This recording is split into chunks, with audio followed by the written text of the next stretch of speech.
Hello friends, this is doctor Ravi Saini. आज जो हम सेक्शन डील कर रहे हैं वो है इलेक्ट्रोकार्डियोग्राफ या जिसे हम ईसीजी भी बोलते हैं। प्रीवियस लेक्चर में हमने कार्डिक साइकिल के बारे में पढ़ा, जिसमें एट्रियम और जो वेंट्रिकल है उनमें कॉन्ट्रैक्शन और रिलैक्सेशन हो रहा था। सो एट्रियम और वेंट्रिकल को कॉन्ट्रैक्ट करने के लिए एक्शन पोटेंशियल जो है उसका जनरेशन होता है by the SA node and AV node. So उसी इलेक्ट्रिकल एक्टिविटी को जब हम रिकॉर्ड करके ग्राफ के फॉर्म में रिप्रेजेंट करते हैं then it is called ECG.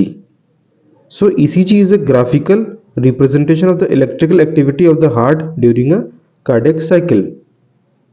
To obtain a standard ECG, a patient is connected to the machine with three electrical leads, one to each wrist and to the left ankle that continuously monitor the heart activity. So जो ECG machine है उसमें there are several leads जिन्हें हम patient से attach करते हैं like wrist और ankle. कुछ और ऐसे सिस्टम भी हैं जिनमें हम चेस्ट लीड्स भी यूज करते हैं और ECG को रिकॉर्ड करते हैं। Each peak in the ECG is identified with a letter from P to T that corresponds to a specific electrical activity of the heart. So in this image here we are having a graph that is in a PQRST. This is called ECG, and each letter is representing a specific activity of that heart or cardiac cycle. The P wave represents the electrical excitation or depolarization of the atria, which leads to the contraction of the both atrium.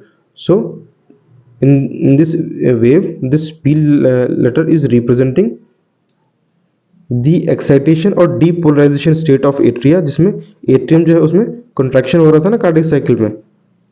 So here P letter is representing that situation. QRS complex represents the depolarization of the ventricles, which initiates the ventricular contraction.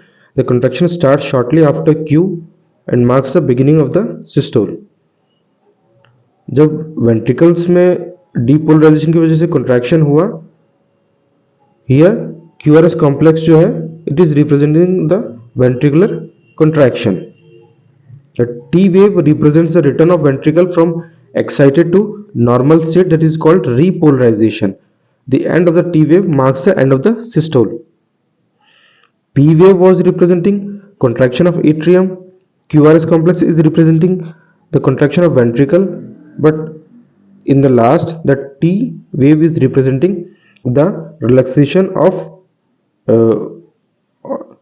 ventricles because of the repolarization.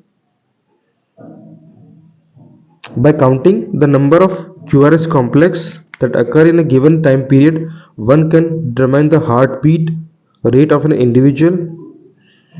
Since the ECG obtained from different individuals have roughly the same shape for a given lead configuration, any deviation from this shape indicates a possible abnormality or disease. Hence, it is of a great clinical significance.